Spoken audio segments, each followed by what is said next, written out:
So goodbye, everyone. This was Stephanie Hans, and if you want to do it right, you can collect with your right.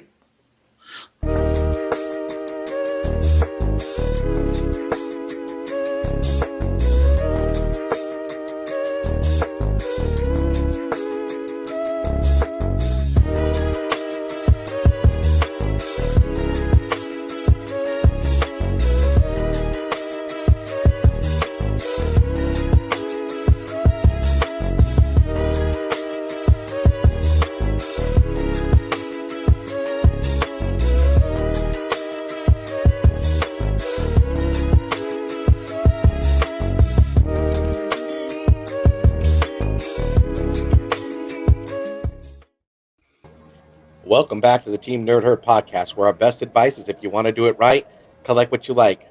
Where the heck's everybody at? Father's Day. Yeah, this one thing we can't do here around here. With the three non-fathers here in the group. Yeah, man. We're those responsibilities. We're those dope uncles, though, man. We bring the box full of goodies. Are we the dope uncles or the messed up uncles? We could put a little bit of both. I mean, you need a little, mixture of it all. You keep it a little bit exciting, Keep them on their toes. But we could always pull in some people to help us out. Oh yeah. You guys know our guests. They're pillars in the community. They're posting on Instagram daily. They got their shows together and separate, bringing in comic relief. Our brother Morbius and No Good Comics. Bring them in, JR. Boom. Dropping that bomb. Fellas, what is going on? No, man. Happy I'm sorry, Morbius. There's no drink on the show tonight. Oh no, there is. I'm kidding. I got pH balanced water. Yeah, dude. Morbius like, I can't do anything. We're now Google employees, man.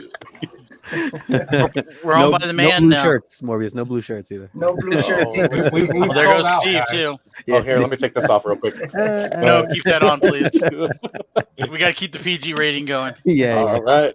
But that, I know. My bad. We don't want to lose subscribers. All right. Let's go ahead and get this roll call going, and then we'll go ahead and holler at the herd chat, and then we'll go ahead and get back at it. What's going on, JR? Talk to me, my brother. How was your Sunday? Nothing. It wasn't too bad. Pretty much slept most of the day, so it's always a good day for me. Other than that, it's a good week. I'm JR, your resident asshole. That's my one for the night. Other than that, Star Wars fan and DC hater, I guess, just for 801 out there. Let me pass on over to Nick. How are you doing, sir? Long time no see. Yo, what up, everybody? Yeah, this is Nick, Fireshow Comics. I don't have any children, so I had no excuse not to be here. I'm excited, to hang out here with the crew. What's up, Mobius? Hey, man, I'm chilling, man. Once again, thank you guys for having me here. It's actually one of those late nights for me. I'm not used to being up this late on a Sunday. So it was really big, especially having a crazy weekend that I did, being a proud father of 3 children. And I just realized I'm like the only dad here. I thought, I was expecting you to have... The kids are in bed, huh? Well, I'm Steve's dad, but... No, hell no. Dad, I'm sorry. You must be out of your dang mind. I've been called Press Daddy a couple times. I don't know. No, you're it, bro. You're it. Yeah, man. So yeah, man. Just like I said, had a great weekend. Loved it, man. Hanging out with the kids and enjoying myself. So yeah, it was just crazy. I've been up at it all day. So don't mind me if I'm a little quiet right now. I had a long day and I have not stopped drinking. So we're gonna just keep it going. What up? No good. I saw you had something going on this weekend. Hell yeah, man. First of all, thank you guys for having me. Appreciate it as always. Telling Alonzo earlier today, you guys know, you guys are my family. I feel like Team Nerd Herd, been running with you guys since day one. Appreciate you guys being on, and I'm just excited to be doing this whole thing. So anybody that doesn't know me, I'm Justin, aka No Good Comics. I live over on Instagram for the most part, but I do have a little YouTube channel as well. Yeah, man, the weekend was good. I lost some money over at the casino. I got to run into Roger Levesque from 3 Men in the Basement, hung out with him, had a few drinks. And then I just topped it all off with a big win in golf for John Rahm. Had a big number on him. And so that was a nice little win to kind of close out the weekend. So before or after Roger did you have money? Like, when did you lose the money? All right, so I had a good amount of money, and then Roger showed up, and then all the money was gone, and it was just boom. I was like, Okay. way to throw it out there, Jay. but it was all good times. I actually taught him how to play some craps. So next time you see us, maybe Terrificon, you'll see Roger and I both at the craps table, losing together, hopefully winning together this time around. Because you guys were at Foxborough, right? Yeah, Foxwoods? Foxwoods. Yeah, we went to Mohegan Sun in Connecticut, and he lives like 40 minutes away from there. So he ended up meeting up with me over in Foxwoods. I had one night free at Mohegan, and then the other night my girlfriend and I stayed at Foxwoods. So nice little getaway, man. Nice little getaway. Yeah, that's right, man. Being all rejuvenated and everything. Yeah. Now got sipping a little now just to kind of keep it going, I feel it. You got to close it out.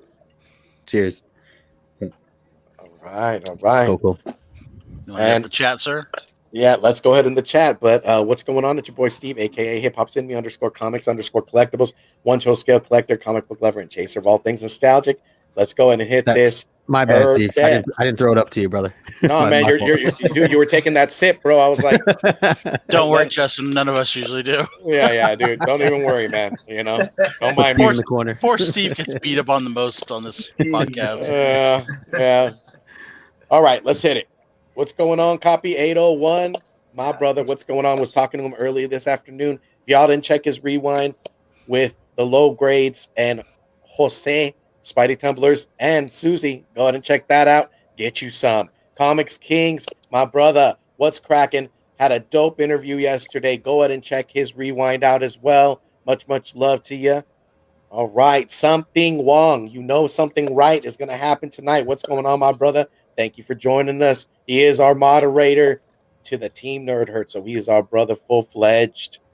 All right, let's go down the pike. What's going on, Phil? Phil, what's cracking, my brother? If you guys didn't check that Spine Ticks last night, they had the Space Bastards creative team on. It was an awesome interview, y'all. Definitely loved it. Adobo Ninja, what's cracking, man? What's cracking, brother? Just coming in and out in the shadows. What's going on? To my hermano, Eric the Phoenix, rising from those ashes, my indie brother, Sparks. What's going on, Sparks? Ooh, I jumped a little bit. My bad. Let me crack back up. All right, I see. All right, Sparks, what's going on, my brother? What's going on? Raging Cajun JD, what's cracking, my brother? Thank you for coming. Sam, I am. What's cracking, my brother? Geek Driven, Jeff, what's cracking, bro? Good to see you. Yesterday was dope. Was cracking up, man. I was in tears.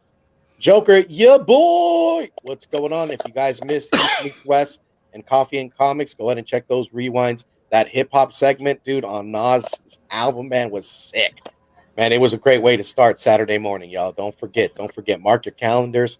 Shout outs to Comics Are Great. Another NY Warriors brethren. Happy Father's Day to all the fathers out there, including you, Anthony, my brother. Enjoy. What the heck, Alonzo? You should be celebrating Father's Day, brother, but you're here with us. Thank you. Comics and Pops, my brother. I think we're having a slow lag. My bad, guys. I think we're all no. We got Hey Panderero. I just killed that, man. My bad. Thank you for joining us, and we got No Good up in here too, man. All right. So with that being said, we have run down the herd chat. Let's go ahead and get these top picks of the week. And I think your boys starting off on first. So let's get on home. Yes, sir. The right one. Bam. Why is it not? Oh. Alonzo's here just to make sure that there's no fires. I think. Yeah. Just to make sure JR's in line. So we got those top picks of the week for June 23rd, man. And your boy starting off with an Image title. I got the creative team of Doug Wagner and Daniel Hillard on the art, and it's vinyl. It's it's basically a psychopath horror tale. This guy Walter, this guy's Walter, and he's already a psychopath. There's a lot going on with him. He gets caught on this sunflower farm deep in these labyrinth burrows and finds out that he's got more to bargain for. I bought that Frankie's exclusive Right to Your Right, but to me, dude, I'm trying all these horror titles out. I know there are a lot of different titles on an indie spec that came through this week, but like when it's horror, I'm jumping on it. This is the B cover. There's an A cover as well, and then you got the Frankies. So I'm ready for this, man. I just want to see what it's all about. I was reading serial kill. Well, no, not serial kill. What's it called? I just pulled it. Nail biters, and that's pretty good. So I'm kind of dealing nice. with seeing if this is gonna kind of bite into that. They were saying it's kind of going to be similar to Chew, so we'll see how that goes. But I'm ready That'll for be that. interesting. Yeah, Oh, man. similar to Chew. I've heard good things about Chew. Yeah, Chew's pretty interesting concept. Definitely, dude. And then for my cover pick of the week, I'm going with Sanford Green, Mm. Bitterroot, the Juneteenth cover. You know, he had spoken that there was a very limited supply of this B cover, and you know, like there's it got added in as a holiday, so it's very important. I think it's they have some other ones that are kind of going to be introduced, but knowing that it's scarce and Bitterroot always hits those B covers, I would pick one or two up, man. Put those away, maybe For the even record, three. Yeah, That's not Sanford Green. Well, lay down the knowledge. That's Ryan Coogler right Right. there. Yeah, that's not. Oh, that. really? Oh, I thought Yeah. it was the Sanford Green cover, dude. When I Mm-mm. looked, Mm-mm. It's all right. It's all right. But no, that's a Sanford Green cover. But the picture is not Sanford Green. Right. Oh, That first. picture's not something. Freaking Cyclops. Yeah. where is he? You can blame that on Cyclops. I've been he's the told one- all black people look alike before. No. I was- No, walking away I from that. was No, wondering who get that that guy away was. from me. No. Cutting that crap out now. Yeah. I was wondering. I was like, who is this guy? I have nothing to do with the slides, folks. All Nothing right. to do with the slides. Well, Hey, y'all but we know corrected something it I on the record. We let everybody know that's a picture of Ryan Coogler, who is connected to Bitterroot as like going to be like doing the movie and stuff like that. But the artist is a gentleman from South Carolina named Sanford Green. Right. All right. Sorry about that, Nick. My bad. Thank you for correcting me, my man. He's the homie. Yes, friend of the for show. sure, man. Nice. Definitely, man. All right. Nick, we're glad you got on here, man. Yeah, man. I mean, we would have had Cyclops over here. I mean, oh, dude, you're gonna get a word, an earful, Alonzo. Just You know what he'll tell us? He'll tell us why don't we make them? Throw right maybe, back. maybe. Geek Driven was cracking, my brother. You got Bricks the Iron Geek. You got Dank Comics. Ryan Coogler, he put that into. Thank you, Dank. Dan Anime Exotera, my brother. All right. Nice. Let's get on to the next slide. I believe Justin is up. Yeah, man. So my pick of the week has to go to Stray Dogs issue number 5. This series has been one of my favorite reads across the board. You know, Marvel, DC, Indies, you know, covers everything. This book right here is just one of the top books that I always look forward to every time it comes out. And this is the finale. Unfortunately, it's been so good, and I'm really curious how you know, Tony Fleecs is going to kind of close this out. Trish Forstner over on the artwork, and it's just been a tremendous heavy read, you know, topic. I know there's some people haven't read this yet. It is not just about, you know, cute little puppies. It is dark. It is a very dark book, and there are some pretty heavy things that happen in this book that you know, it can be emotional. It can be it's a thriller. It's scary. You know, it's a little bit of everything. So don't let, you know, necessarily the cute dogs fool you, but it's a great read nonetheless. And if you like dogs, especially, then you know, that also ties in. So you know, I recommend this to anybody. If you guys are not reading Stray Dogs, I think all you on the panel here are. I know Morbius, I got you into Stray Dogs, checking that out, and Yep. I picked that up for sure. Yeah, man, it is a great book. So that's my read of the week. You know, if you haven't caught up yet, maybe you wait for the trade at this point, but it is closing out on this 5th issue. So, and who knows if we get more later. That Friday the 13th cover is fire. Right? Yeah, I picked up all those horror covers. Yeah, man, dude, they're and I almost had it as my cover of the week too. Like, there was a couple of different options, even like the Bird City exclusive. That was another one. The Pennywise one, and like, dude, there was a lot of good ones. If you're into horror, kind of like Steve was saying before, like a lot of these horror books right now, you know, they're good. So that's I'm gonna leave that as my pick of the week, and then you know, for covers, because I did want to change it up a little bit, and other than just Stray Dogs. So I'm going with this Robin cover here. This is Francis Menapool, who I was not very familiar with up until recently. So seeing some of these Robin covers, I don't know if you guys have followed some of his other work, but these things are just stunning, man. The issue before this too, that all red one with Robin, it was super dope. So I'm going with this. And I'm a sucker for those space negative space variants. those are always kind of, so this is kind of similar vibe with the green on green. So Is that Green Arrow? Yeah. Yeah, I think yeah. Yeah, that's a pretty clean cover, man. They did great with the Robin one as well, man.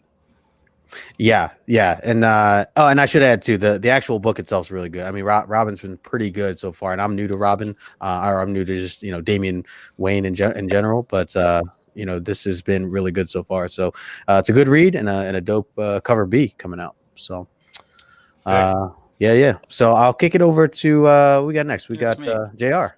So with the oddball from out in left freaking field, I picked a DC book this week. Copy, You be said happy. DC hater in your intro. I know I am usually a DC hater. I mean, I'm wearing a DC shirt. I mean, well, it's an Aussie shirt, but Poppy's asking for the popcorn right now. JR, did you lose a bet or something? What's going on? Yeah. No, I've always liked the group Checkmate in DC. I think it's an interesting concept. It's like their version of like a Dark Ops Shield, like Hellfire Club, something like that. But it's more like Shield in the sense. But it's Brian Michael Bendis and I believe Alex Maleev is drawing on it. Which those two together, they did Daredevil for a while. So I just love them together. I know a lot of people hate Bendis right now, think he's crap. I think something like this, where it's characters people really don't care about, I think he'll do good. When he does big name characters that have a certain pedigree and have to have certain things, like Superman, I think he doesn't do well. But I think this is on like a 6-issue series, so he's going to have his story kind of written up and everything pretty quick. I think it's going to be good dark read to read. I'm going to check it out.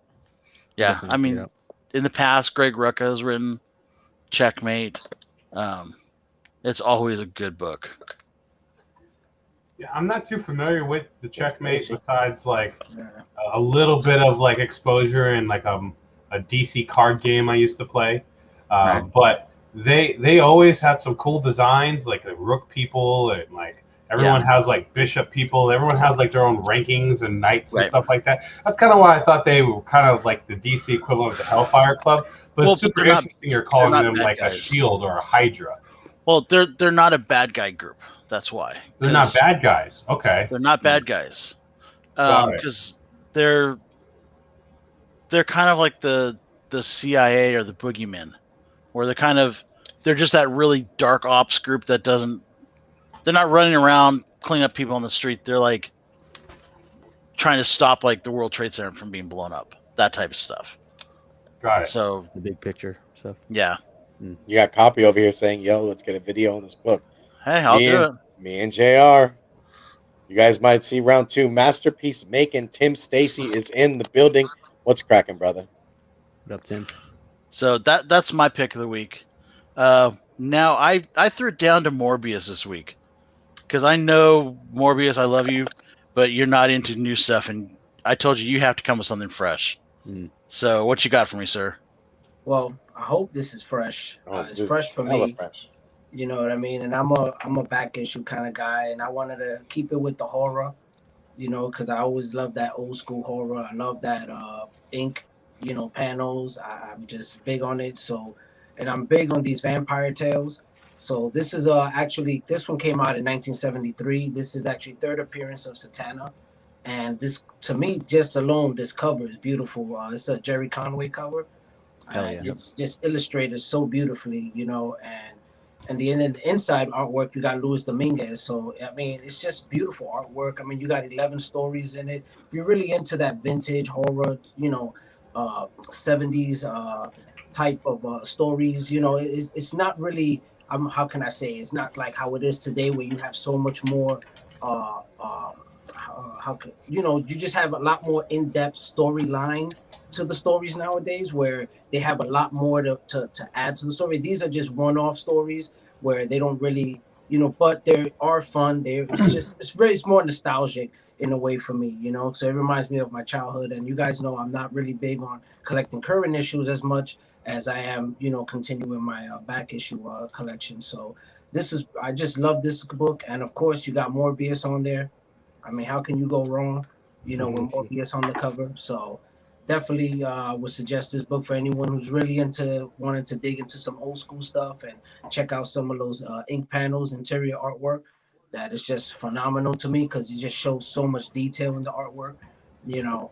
But yeah, definitely this is my pick of the week, and hope y'all dig it. I don't know, JR, what do you think? Was it okay for you? No, I love it. As soon as I saw it, I was just like, you're perfect. You just like exactly what I wanted. If y'all don't know, JR like threatened me. He was like, if you come with some I'm the bullshit- kingpin. What do you expect? That's number 2. If you I would come with some stuff, you know, that's not correct, I'm gonna come at you. I'm gonna pull your car. You know, I was like nervous. It took me like a whole week to pick this book because JR just had me like shook the whole week. Like I was like, if I don't come correct, Well, I he's knew coming. you were gonna come with something good. I just Yeah, didn't want the appreciate it. normal BS keys, and I know you wouldn't come with the BS keys. It's a gorgeous cover. Yeah. I don't I know. want something that no one has seen before. I don't know if 73 is fresh, but I would say though, when I just looked it up on eBay, and you can get a nice copy of this for $50. There you go. That's not bad when you compare that to, you know, exclusives that you're paying $50 for a trade set, right? Good point. Yep. So, you know, you're getting something from the 70s, you know, well aged, like a fine wine, you know, and it's a freaking awesome cover, man. That cover is just fantastic. Everything from the green smokestacks in the background to, you know, Morbius up front, you know. Yeah, it's just amazing. The only bad thing is once you get that, you have to get the magazine size box. You fall down that rabbit hole because now it's like, well, I can't have just one in this magazine box, so I have to go get like 20, 30 more. Right, right. To be safe. Go To right be next safe. to your Batman Wang picture. All right, your Batwing. your Batman.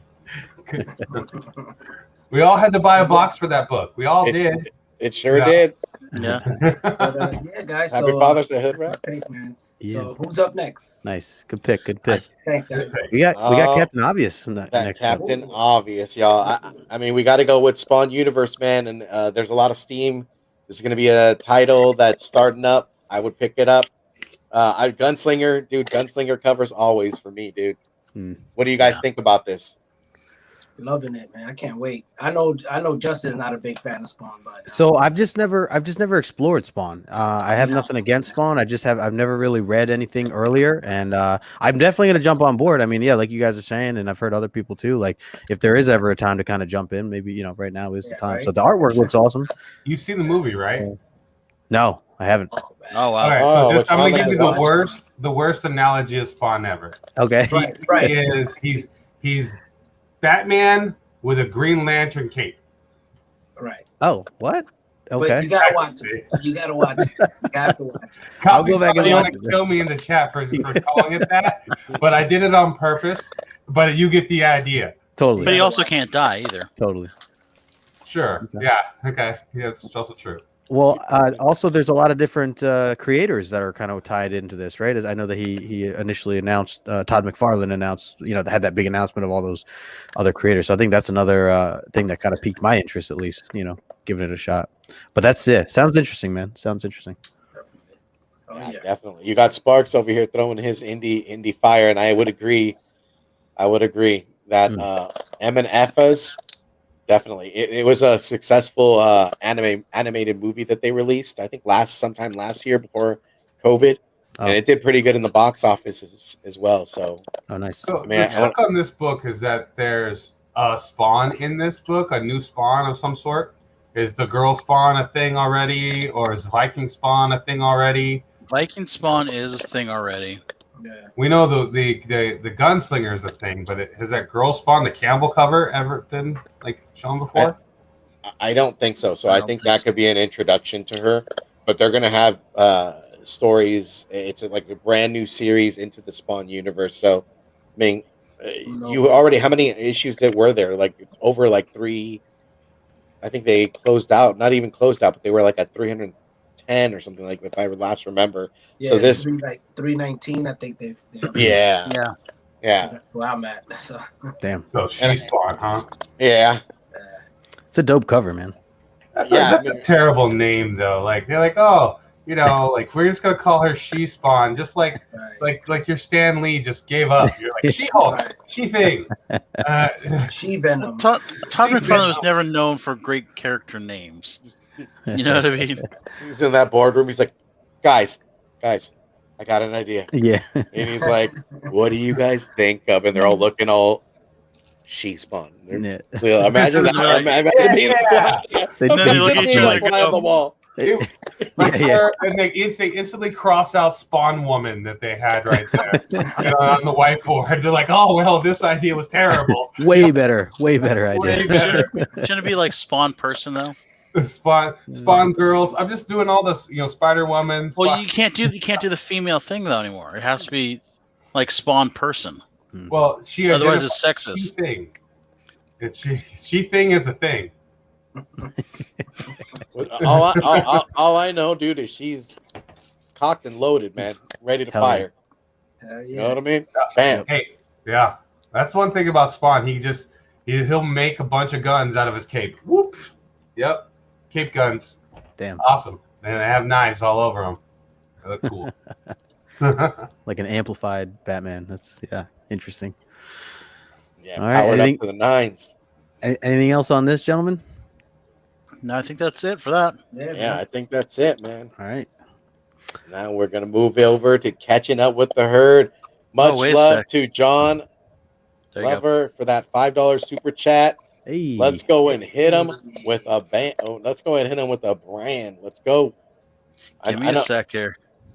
This is the first time I've had to deal with a super chat. Sorry, guys. I was gonna hit you with one, but Go for it. brother. No, you got it. You got it. No, I don't know where it is, so you go for it. Swing Go away. ahead. Let's see. Where I'm we telling you, if going? you got it, go for it. If you know where it is, or Yeah, we got a super chat right here. You got 1, 2, 3, 4, 5.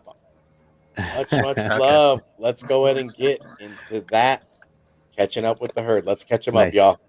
All right, so I wanted to jump in here, Steve, and let you guys know that there's been some changes, Okay.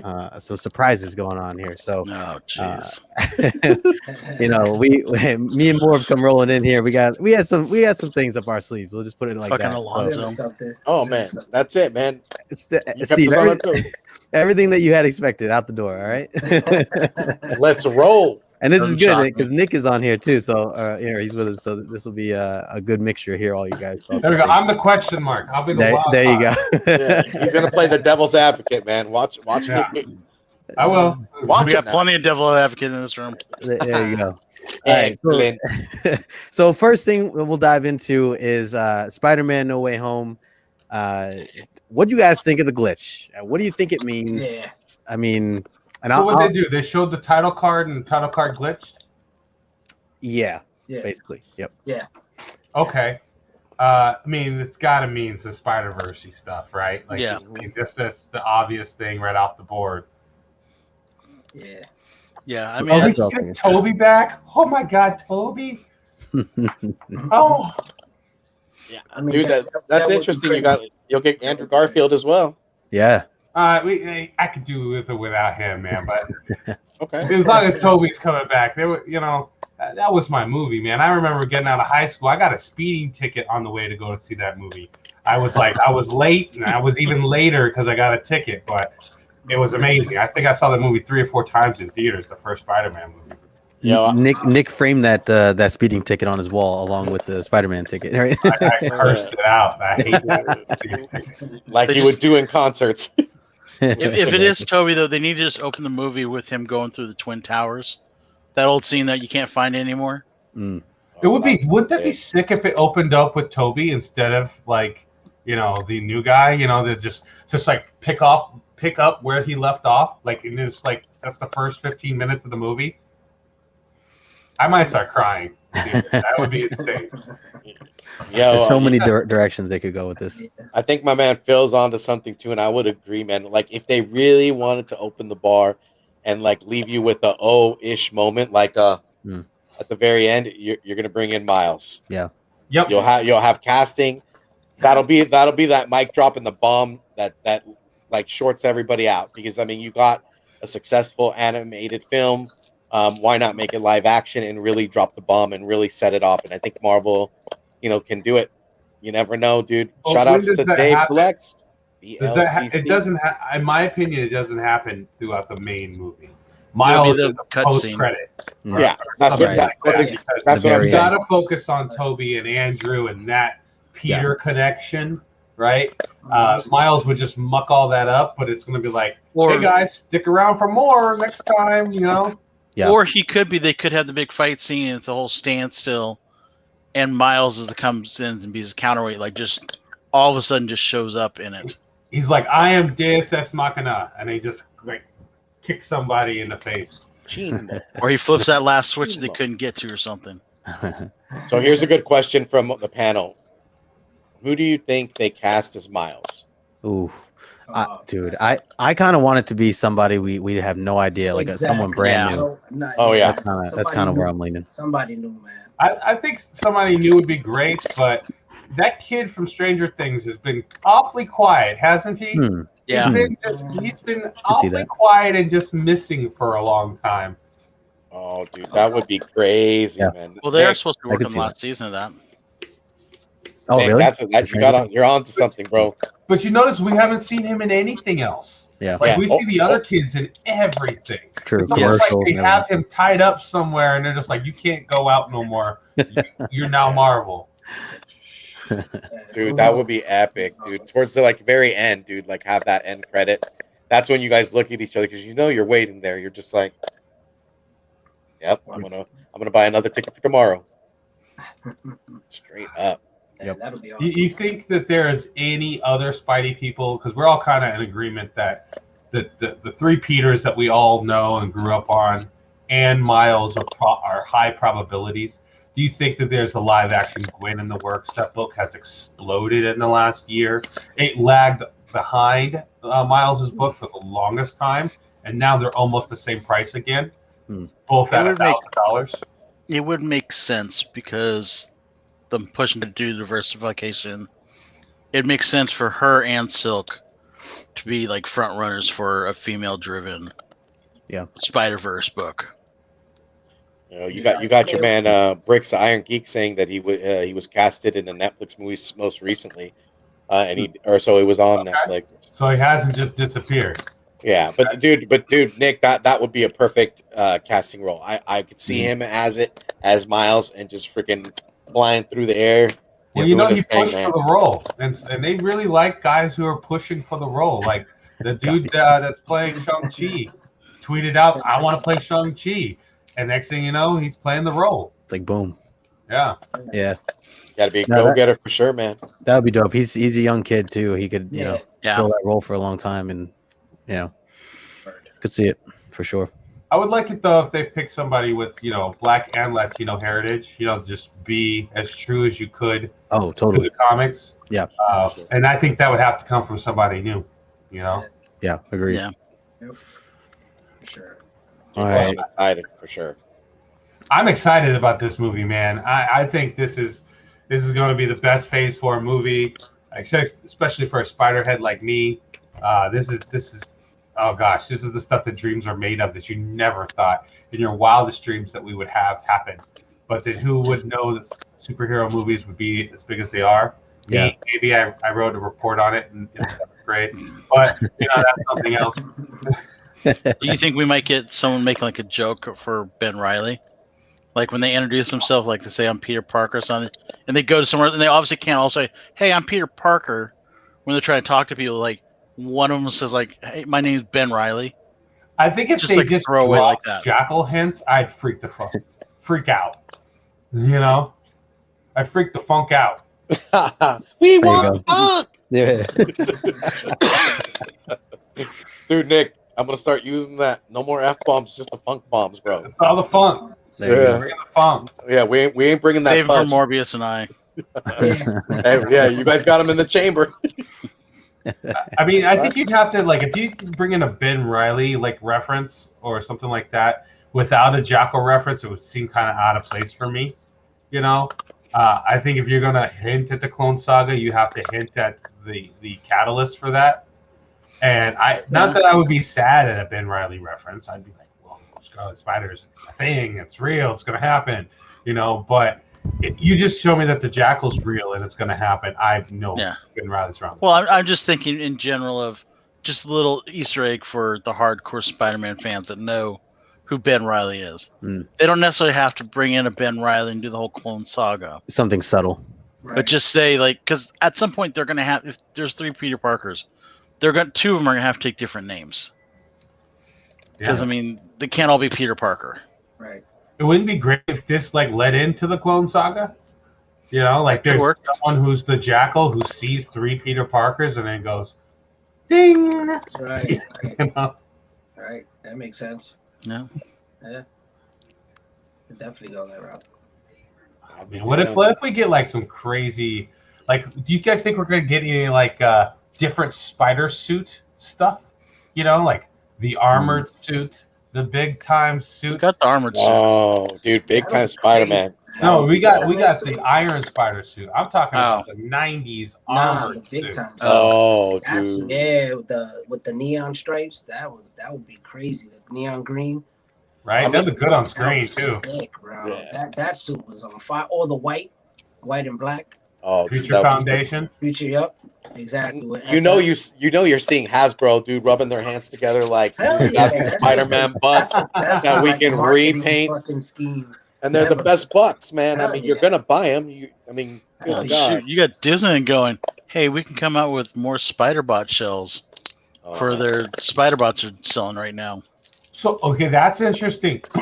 What about Alistair Smythe being a villain in this? Who's that? Or being alluded to because the spider bots are such a thing? Or Otto Octavius is back, right? That's something we all know is that Alfred Molina is back on the show. So what if he's more, oh gosh, what if they do the thing where he takes over Tobey Maguire's brain or something like that? So we get Superior Spider-Man. Oh, dude. Wow. The possibilities, man. If they hit you, So many directions. Yeah. If they hit you with something like a ooh-wop, oh wow moment, it's gonna be you're gonna buy 7 tickets to be watching that back to back to back. All I ask for is just kill one Spider-Man. just give me one dead Spider-Man. I have a feeling that Toby won't make it out of the film. Oh please, just give me one. I'd be so happy. What's a way to get a bunch of 35-year-old somethings to cry? Is to kill Tobey Maguire in a Spider-Man suit. They're why? They'd be tears of joy. Yeah. Tears of joy. Even you'd be like, well, he was the best one. Yeah. I actually think the current guy is the best one. I like the new kid. Yeah, I I like think he makes a good Spider-Man. I don't know if he makes a good Peter Parker as much. He's so popular. He's so handsome. Whereas Toby is an ugly nerd. Yeah. And I don't know, maybe I lean towards Peter Parker I just cannot stand. We know, dude. And maybe Spider-Man I have a little more wiggle room for. Yeah. I'm with you, Nick. I don't think I feel like they're not going to keep those characters. Those actors. I think it's going to be something kind of somewhat resolved. And then maybe that introduces Miles. Right. Kind of go like that. Yeah. They got the chat. When we jump in the next slide here. Let's do it. Let's roll on through. Cool. So let's talk a little Bad Batch. I have to admit that I have not caught up on the latest episode. I'm a couple episodes behind, but I am enjoying what I'm liking so far. But I know you guys have some of you guys are a little more caught up than I am. So have at it. Awesome, man. I'm loving it. To be honest with you, man, I really like where they're going with it. Especially this last episode. I don't really want to give too many spoilers, or should we? I don't know. Oh, I'm gonna blow it off. Okay, well, go for it. Yeah. Justin, sorry, man.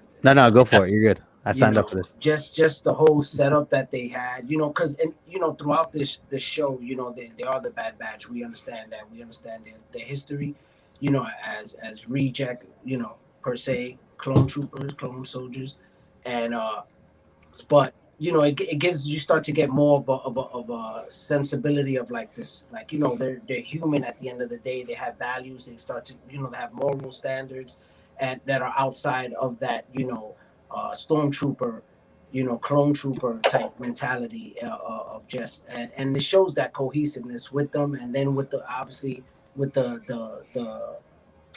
my God, I forgot her name. Omega, yes. With Omega, it adds that, fatherly, children, family unit, to it. And you taking care of this child, but at the same time, this child is like key and very important to what's going on and very valuable asset to, the Empire. And so they're like protecting this child at the same time. They're like, it's like a family unit almost.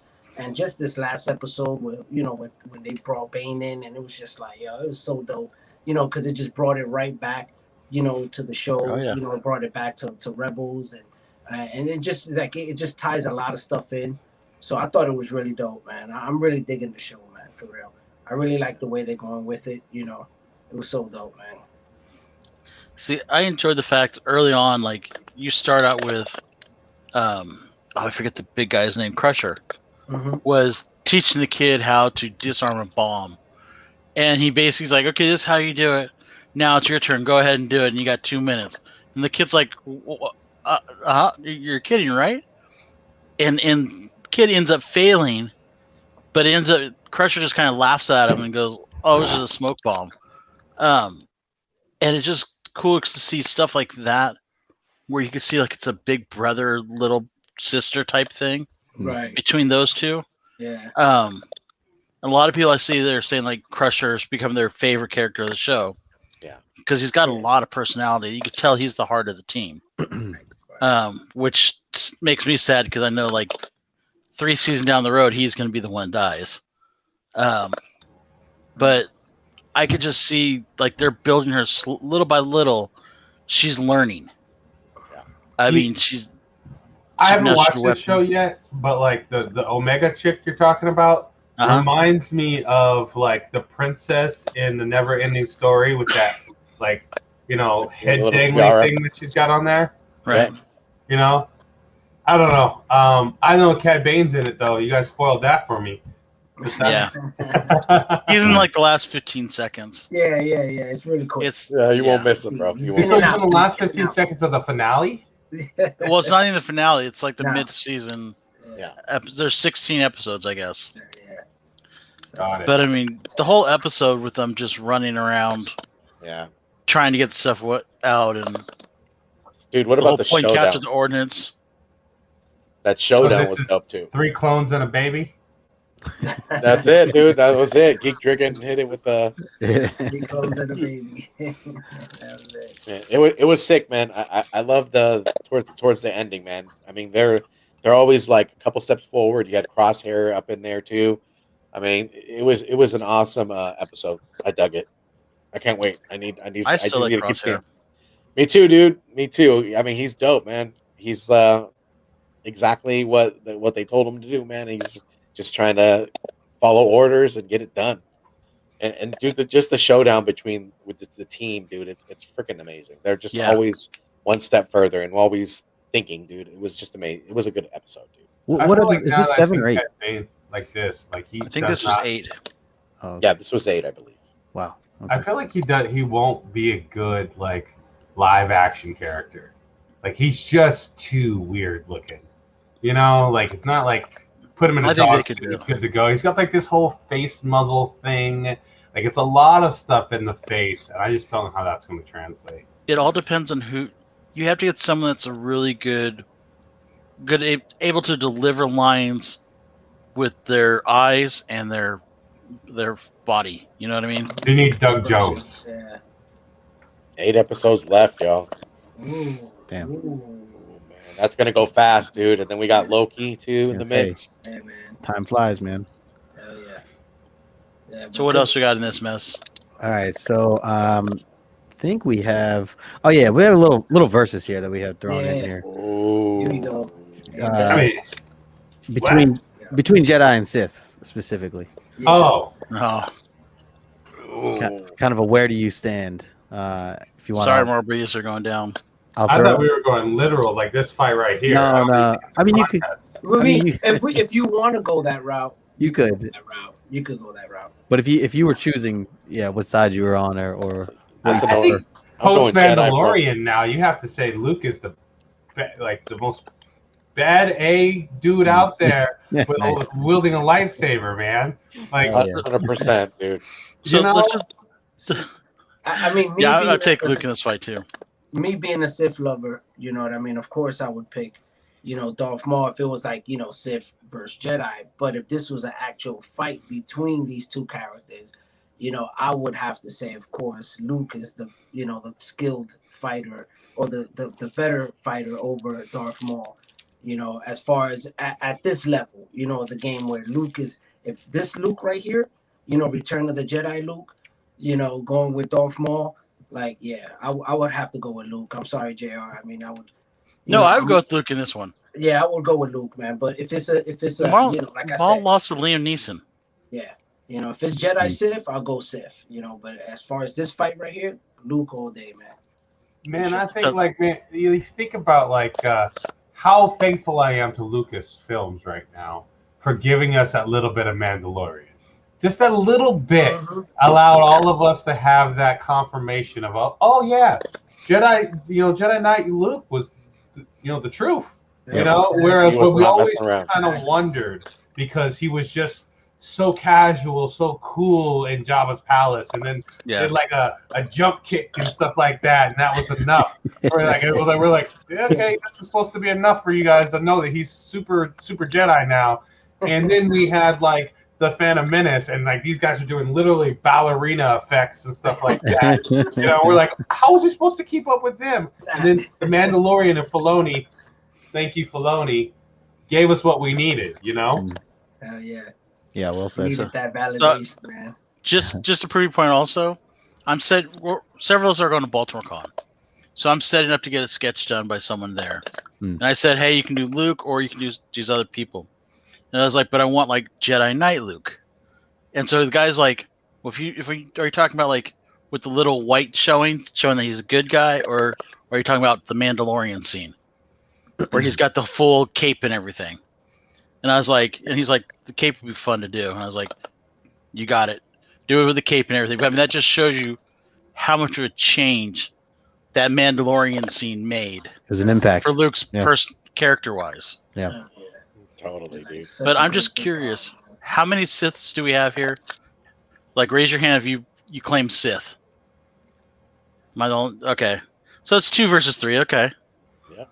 Jedi, baby. Jedi I mean, all day, baby. Look, man, you want your eyeballs looking all weird like that, man, and like you want to be disformed and disfigured and stuff like that. There's still things in the small print when you become a Sith that You're good, bro. you're signing up for, man. Man. Hell yeah, for that lightning and choke, I'll do it all day.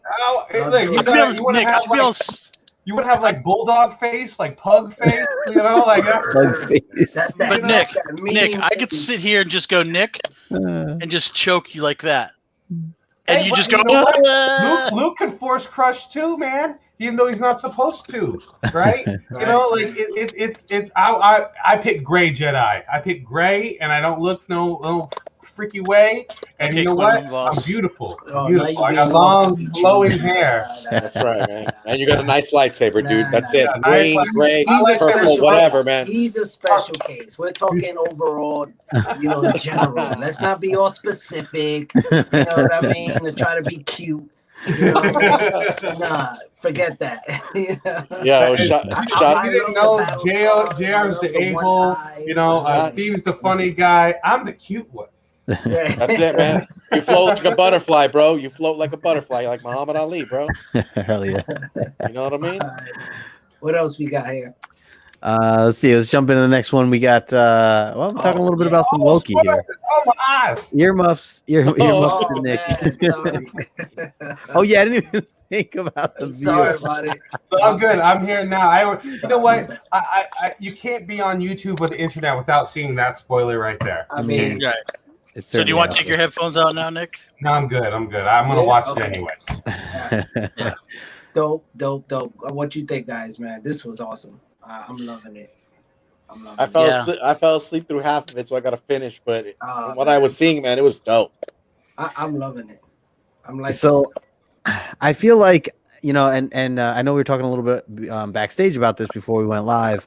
And JR, you mentioned something that really, I think, speaks true to what I feel like I need to do, and that is to rewatch this episode, probably multiple times. I just had, you know, one sitting, Yeah. and I will be honest, I was kind of glancing at the golf scores at the same time. So, Yeah, you know, can't do kind that of with this right. one. You can, yeah, you definitely you can't. gotta be 100, man. Yeah. Like I was watching, I It's- completely missed the Pompeii scene. Right. Yeah. It's a lot of Oh, yeah. No, information. That's a huge It's a scene. lot of Was information. golf too fast acting for you? You couldn't have taken an hour away. Dude, Too much action. No, it sounds so weird because golf is obviously such a boring sport, but I had some really good opportunities to make some good money, and it was kind of hard to look away. It was kind of unusual I got you. for this event, but yeah, it kind of was. there it you was go. a U.S. Open, so. But no, like I will say, I did feel like this particular issue dragged out a little bit in the middle. You know, it starts off very slow, and there's a lot of scenes of research and libraries and reading and them talking about what they read. Like I don't know, I just felt like some of that was not needed, I guess. I think it was. It was like a really wordy comic book, you know, which is just not my preference. I mean, I know it's out there and obviously it's needed, depending on what the story is about. But it just kind of reminded me of that. So, but I'll admit, like I said, I wasn't all in, so I will you know, catch up and rewatch everything. The ending was dope. You know, definitely leads you into wanting more and seeing what comes up next. And I won't get into too many details, I suppose. But I think they had to make it wordy and stuff to show how clever Loki is, Right. because they restricted Loki so much. He was like, "Oh, go read the books on this," and it's like, "Oh, here's the books you get. It's a pile of 3 books." And you're just three folders. Well, it's like obviously that's not going to do me anything if anyone else can look through this. Right. And he showed his ways of getting around to get other material and stuff of that nature. And the fact of figuring out that, oh, I can go to these places for this specific reason. I'm trying to be somewhat open so Nick doesn't get the whole story, but and I can do whatever they want and it doesn't matter. And I was like, that's kind of cool. I didn't even think about showing like the rocks on basically a fucking there's my one basically a Walmart in the middle of nowhere. But I mean, it's cool to see that it was a Roxxon or whatever. Oh yeah, that was big. That I hope that there's, you know, more to that company. I think they're going to. Yeah, I think so.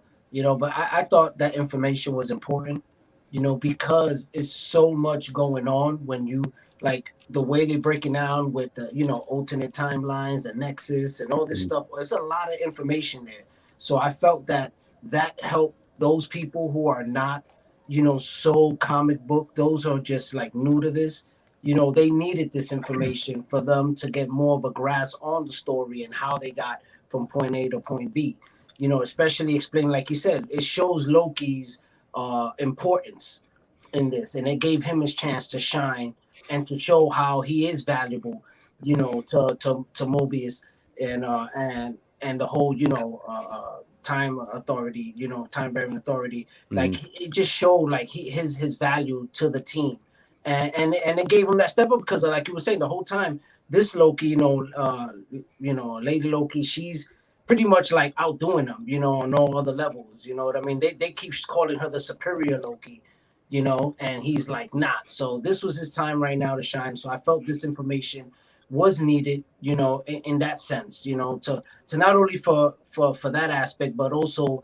for, I mean, not only to give his shine, but also to give that information to new people who are also trying to catch on. And it's a lot of information, man. You know, it's like my wife per se, she's watching it, so new to her. So watching those scenes were like, oh, those moments that she was like, oh, all right, I'm able to keep up with the story. You know, I'm able to keep up with it a little bit more because now I understand, you know, how that works, you know, because she, you know, because when somebody who doesn't understand that or doesn't grasp that, you know, the way the universe works and how they portray to work, you know, it'll throw you off, you know. So I thought it was important, and I loved it, man. It was great, man.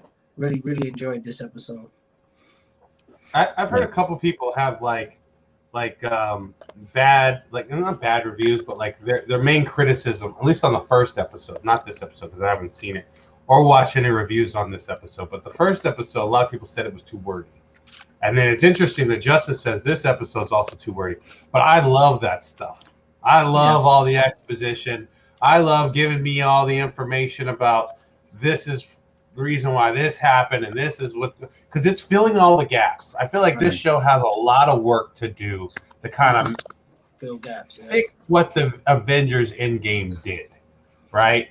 And Avengers Endgame allowed them to most of the time you're watching a movie and they do, or a TV show, they do time travel. It's like, oh, you messed up the whole TV show.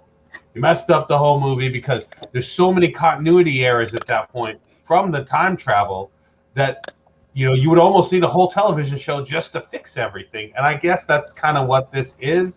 And I think that's really cool. Because like if you watch a show like Rick and Morty, or you watch any interviews with them, they say that they didn't want to do time travel because it's too messy. So they did alternate realities instead because they can do whatever they want. Marvel's kind of having their cake and eating it too. They say, oh yeah, we can do time travel and we'll make it messy. And then we'll just go and clean it up with this TVA thing and all this stuff and these little reset charges and all that stuff. And whoop, bing, bang, boom, so nothing really existed. And also now we have all these excuses to do other versions of these characters. I just think, I think it's really cool. But I think though she could probably have big horns like Loki. Why do you got to give her the small horns? It's kind of messed up, man. That she gets the small horns. Well, the other thing too is this: when you think of the character Loki, I don't think of him as being a powerhouse. Yes, I understand he's a god, but like if he fought Thor, like in a normal fight, Thor would beat the crap out of him. And I expect Loki's going to be sitting there going, hey, wait a sec. You really shouldn't do this because of this, this, and this. If I think that, I'm expecting his show to be, it's not going to be, oh, let's just speed through everything, do Fast and Furious 9, 10, and 12. This is going to be him sitting there talking and working through stuff. It's going to be very much a Law and Order type show. And it's different strokes for different folks. But I do like what I think it was Dank was talking about, and also Astro Wizard was talking about with that. What if at the end of this, and this, I'm sorry, Nick, I'm spoiling something. So if you want to take your ears out, take it out now. That's fine. I'm going to watch it. I know Lady Loki and probably Kang. End of the story, they basically screw up the whole time. Like several detonations go off and screw off the whole timeline.